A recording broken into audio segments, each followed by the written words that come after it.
Yeah, bang bang rail. There you go. Just do a little bit more of a podcast. Just thinking about a few things, sitting down, a few things out in my mind.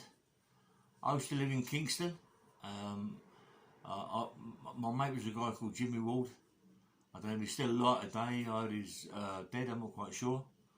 But me and Jimmy used to do some things together, big things.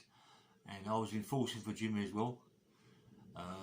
When I was in Kingston, me and Mickey was okay, and I was going to see Mickey now and again. Still work for Mickey, do big things for Mickey. Then, I mean, he sold Mickey. Mickey, as I told you, had a big gaff in Chigwell, and in his place he had these big Ming pots and big Ming saucers and all sorts of different bits and pieces, and I bought them. And I bought them off of Mickey. I mean, my place is absolutely stunning. I do these big bronze arches in there and bronze samurai swordsman. I know, really, really good, you know what I mean? My place is really actually beautiful. I mean, you wouldn't imagine it, but I'm telling you, my place, anybody knows me and been to Kingston, they'll tell you what it was like, and my place is a bollocks, yeah? Anyway, I was with Jimmy, doing bits and pieces. And a couple of times he's asked me to do a bit of enforcement work with him. I went to Epping. A guy called Nick had borrowed X amount of money off of Jim to do some stocks and shares. Very, very good at what he done, and he earned Jimmy a lot of money. And this time he owed Jimmy about 160 grand. And it all come from Coutts & Co, a big bank called Coutts & Co. Everybody must know Coutts & Co is the Queen's Bank. And anyway, so I went down to Epping, right next door to the police station. Nick's place was upstairs. He had it all good, mate. He had about 15, 16 televisions when we were working there doing the shares and all that. Very, very clever man, yeah, very clever man.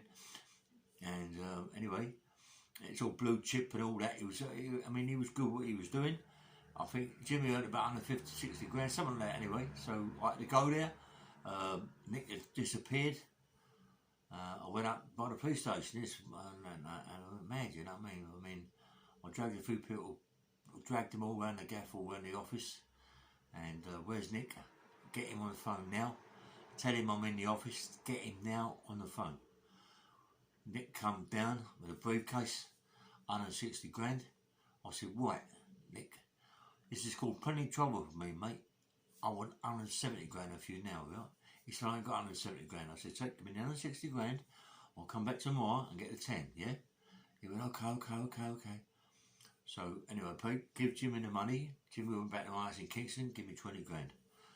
You know what I mean? I mean, I was over the moon. I was over the moon, mate, with 20 grand, you know what I mean? It was nice to get, because I've done another thing with me with 10 grand, but this was nice to get 20 grand. Anyway, he went, and then I went down to Chichester and bought a big caravan down there, about a big 35, 40 foot caravan, and I paid a lot of money for it, but it was really nice, and I bought it from my girlfriend. My girlfriend, what's it called? She was absolutely stunning. My girlfriend Tracy, she was a light skinned girl, absolutely stunning. I bought it for her, and me and her went to this big flower place, yeah, plant place, and bought all these plants and bits and pieces. Went down there and we'd had an argument. What she do? Get in the Jeep and fucks off. Leaves me there. Walking down the road now, I've got to walk all the way from Chichester, from this growers in Chichester High Street, all the way to the caravan in Church Farm. I was going mad. These guys passed us in his car, beep. I was fucking going mad, mate. I was big fuming, yeah. Fuck God, wang all the way down. Anyway, they'd gone down the road a bit further and I see them. So I walked into this cafe, I went fucking potty, went mad, mate. I went mad. You know, we had a row in the cafe. I didn't come out on top. I got a bit of a kicking, a bit of a good hiding in a way, but I let them have it as well. I let them know who I was. You know, I knocked a few out, but there was about 6 of them. I didn't fuck about, mate. I ain't a coward. I went straight in, out of the row. I got a bit of a battering, but they knew they was in a fight. And believe me, mate, they had given me the utmost respect. There's no way that they didn't, you know what I mean? I mean, come on. I got a good hiding. I got, you know, my face smashed up a bit, cut a bad ribs. But who gives a fuck about that? Who cares about that, really? It's about showing who you are. You know what I mean? Showing who you are, mate. And if they ever see me again, they got to give me respect and buy me a drink or whatever they're going to do, but shake my hand, you know what I mean? So I kept walking to the caravan. So I was in a bad way. Got there, she's there, crying her eyes out when she sees what's happened to me. My face all smashed up and all bruised up.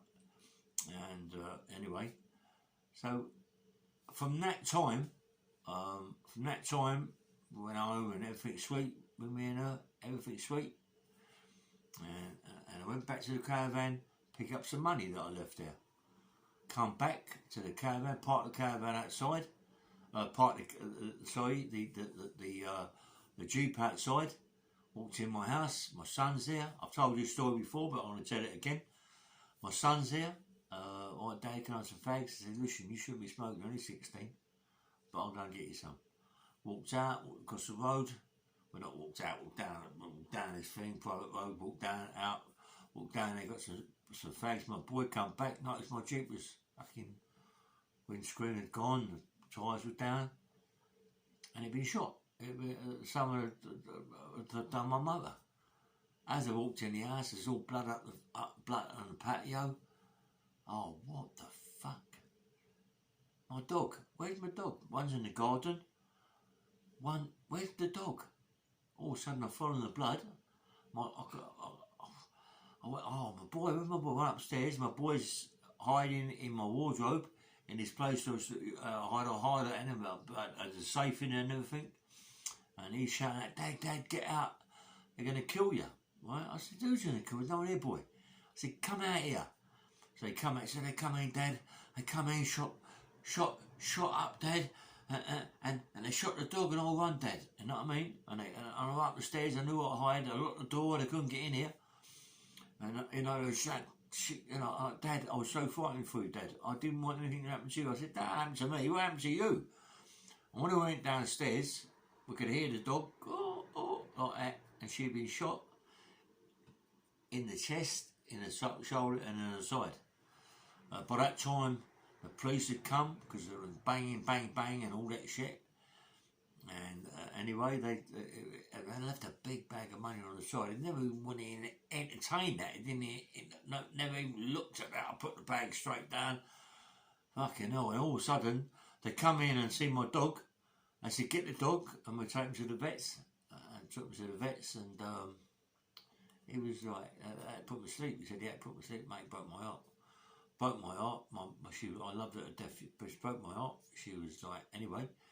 And they went downstairs, and under the motor was an automatic and a revolver. I suppose the automatic was, if it jams, to do with a revolver or whatever. That was all pie in the sky. That was a long, long time ago. Someone took the blame for that. I was out of order to even mention his name. Yeah, but that's what happened. After that, mate, believe me.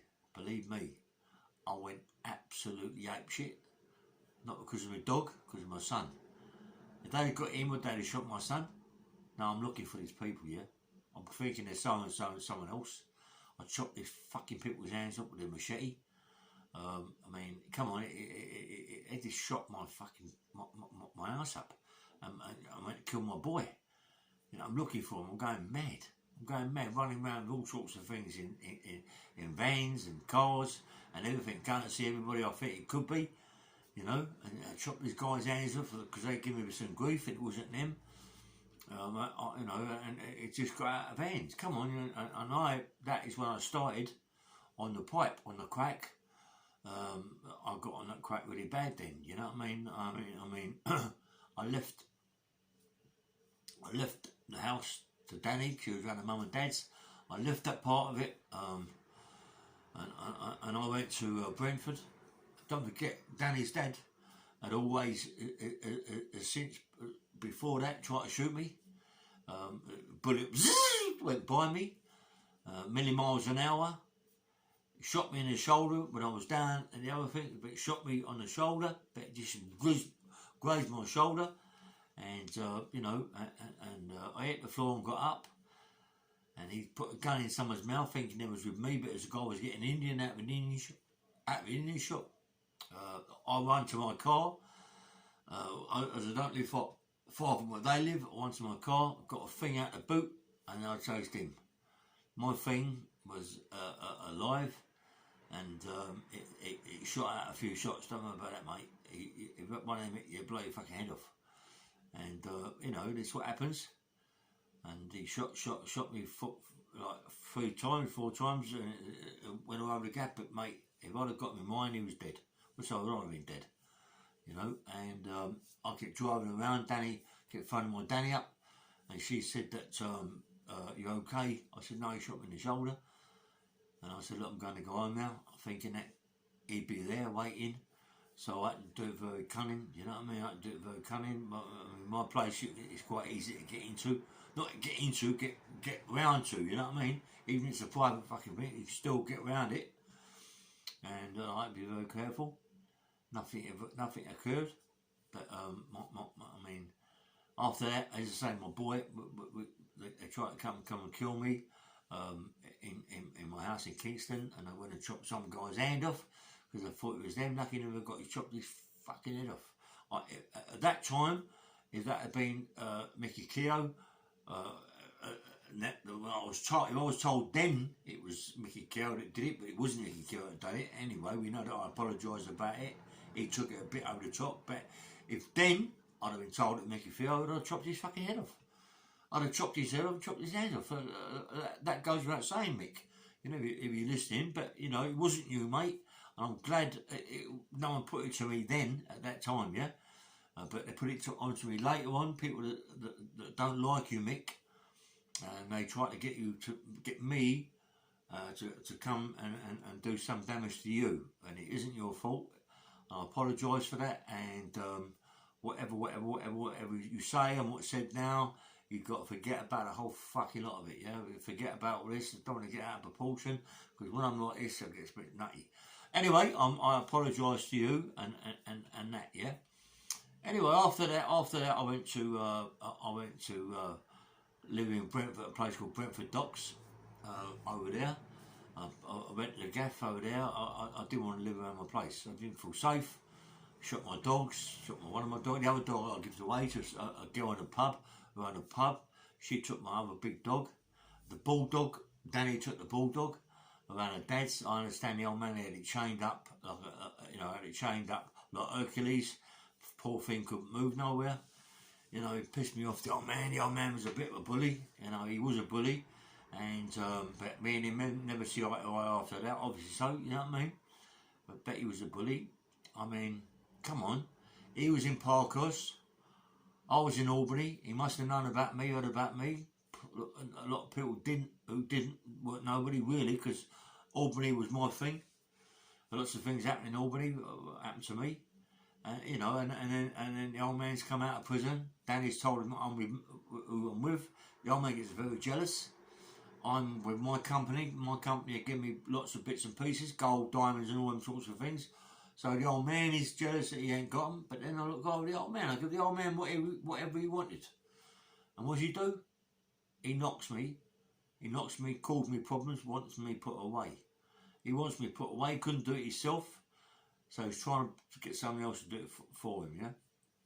And anyway, so you know, that has never been paid. Obviously, so it's got to be paid one day. And the old man's dead now, so the debt's down to me. You know, and the people who owe the debt to are not nice people. It's a big company, and I apologise for what I did. It wasn't me that stole, whatever, right? And then, as I say, I moved to Brentford Docks.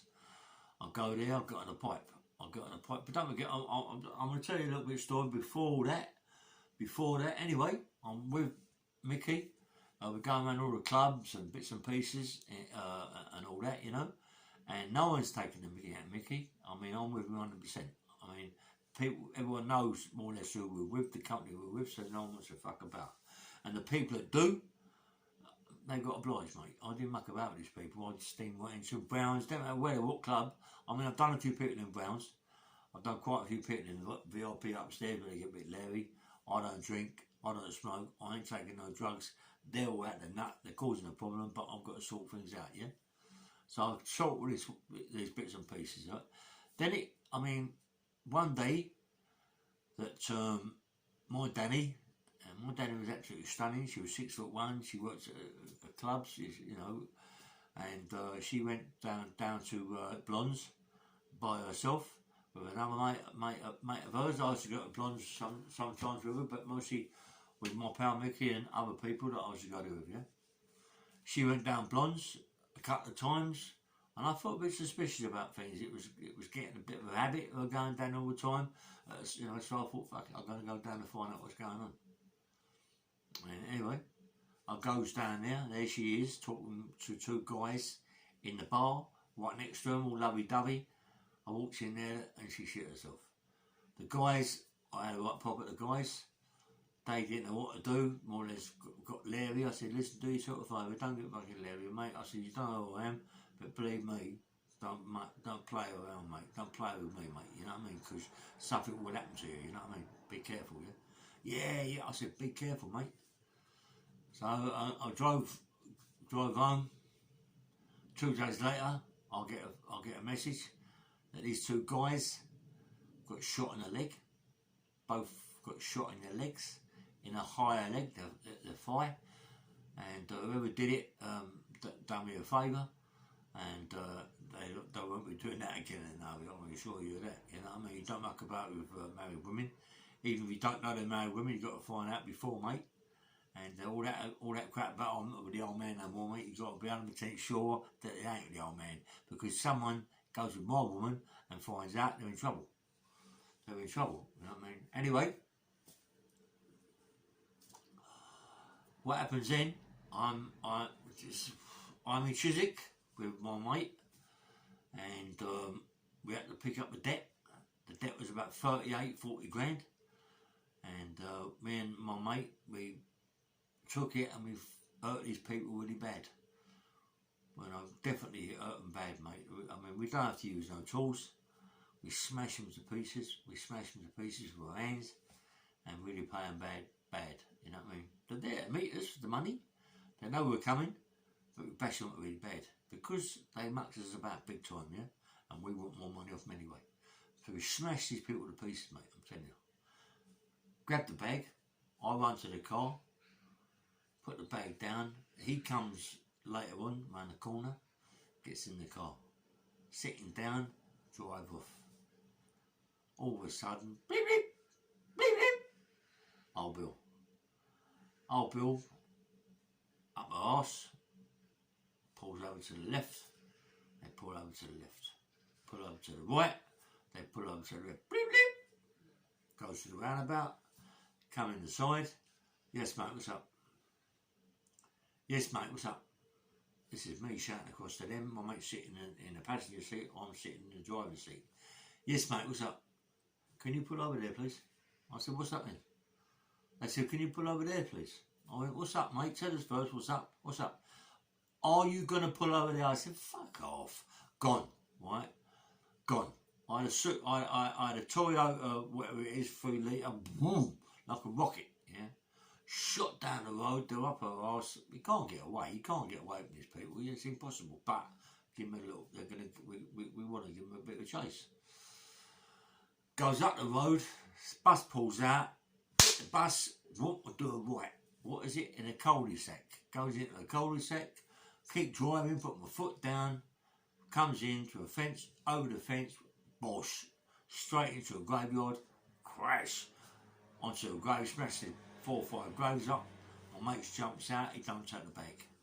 He don't take the bag of money. He just jumps out because the reason why, he's got something in his top pocket inside that, you know, if he don't run, mate, and gets caught with that, we're fucking serious shit. You know, he's strapped up, mate. It's as easy as that. He's gone.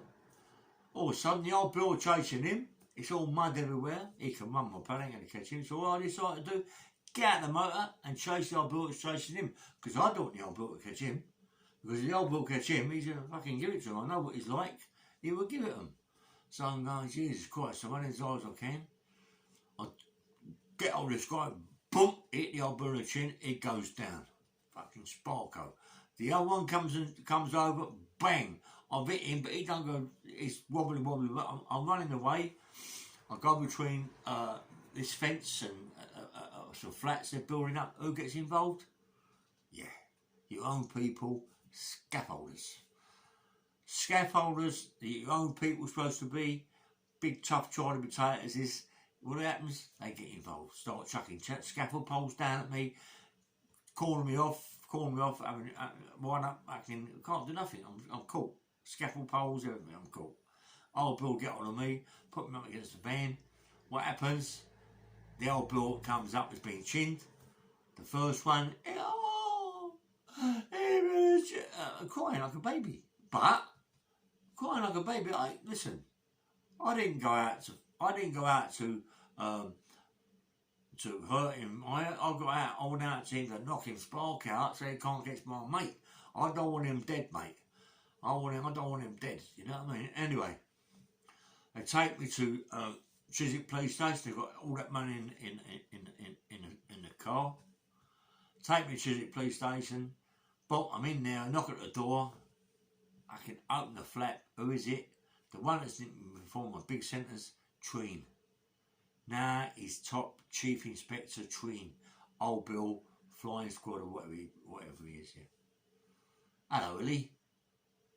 Why don't you fuck off? Oh, Willie. Tween, do yourself a favour, mate. Piss off. Listen, you're in trouble.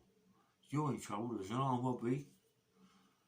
Today, we believe the money in that car was 10% of the money, and you're in trouble. I went, mate, did you see how I drive that car? And you think I'm a driver? You nuts? Come on, are you nuts? Are you mad? Come on. Anyway, they got someone to come over the door to ID me. They didn't pick me up, mate. He went, go on, you can fuck off. But before I had to go, they nicked me. They nicked me for chilling old Bill and nicked me for the money what's in the car. Anyway, I'm still going back to Kingston because of that. I've got to go back to Kingston. Me and Danny ain't really talking. She's still got the orders with me. She keeps going to mum and dad's house. Anyway, I had to go to court. Then she comes back, lovey-dovey, I miss you, I'm crying, this, that, and all this crap. Big, massive, go to court. Give me 18 months, I think they give me, for whatever I go for. I've got to do X amount, I don't know, a year or something like that. No, they give me 9 months. I said, anyway, goes to Wandsworth. Met a few nice people in there, and this is where I met. So, did I meet? Yeah, I met. This is where I met Ben Najumi. Ben Najumi there. I met him there. That's where I met. I got confused before, but this is where I met Ben. Got power with Ben. Got to know people. This, that, and the other. Helped Ben out lots of times when people were giving him bully tactics to get him food at the officers, not the mess, the thing, this, that, the other, bashing them up. Listen, mate, done a lot of damage. Done a lot of damage in Wandsworth, mate. Believe me, I was only a little time, but they give me a good job, but I've done a lot of damage. I was doing loads of sit-ups. She was coming to see me regular. All of a sudden, the letters stopped. Everything stopped. What's going on? It all stopped. The letters stopped. Couldn't get a phone call. What the fuck's going on? All of a sudden, she came one day. I had about a week to do. I was sorry I didn't feel well, I couldn't cope with this, all that crap, yeah? I went, okay. Come out. Kid come out with me. Who's no one in there. Come out, I'll give him all my money, what I got paid from the prison. She was saying, you don't have to give them the money. We drove home in a BMW convertible. Got home, she had no money. I had to go round and see her dad, which ain't a good thing because me and him were still loggerheads. He'd give my Danny some money, he was good like that. He'd give my Danny money, and then I went out and enjoyed a night out. I'm home, yeah? All of a sudden I find out, what's going on? What, I can't make it out why she's skint. And then I phoned Junior, my pal. He owed her X amount of money. I phoned him up and said, listen, I've been away. My missus had no money and you owed her money. Yeah, what's going on, mate? Why didn't you pay my Danny? Oh, yeah. Why didn't you pay my Danny her money? I'm going to come and see you, Junior. You can't be fucking doing that, yeah? Anyway, cut along, I goes up there, goes up to Wolverhampton, he gives her a few bob, or gives me a few bob to give to her, yeah? It's her money, but she's earning it. Me and Junior fall out. I feel like clumping him, but he's my pal. He's got a couple of big brothers, but Trevor and all that have quite big lumps. They've been shot 3 or 4 times. Anyway, and 1 minute. Anyway, so me and Junior fall out over things, and that's how it goes. And you know, I come back, and anyway, one day Junior comes back with a guy called Wiggy Purdy, my old mate, my old boy. Comes back, and Wiggy pulled me outside. Danny, she shoots off. Danny Wiggy went, Ray, and I've got to tell you something. I said, what's up? He said, listen, when you was away, we come back one day, and she put the dogs in the garden, and a lot of bags, plastic bags. Yeah, what's the problem? We went in the garden and cleaned the bags up. Right, you've got to tell you this, mate. And there was 6, 7 Durex in there that have been used, yeah? I went, what? He said there was 6 or 7 Durex that have been used in there, mate. Now I'm thinking, definitely had an affair when I was away, you know what I mean?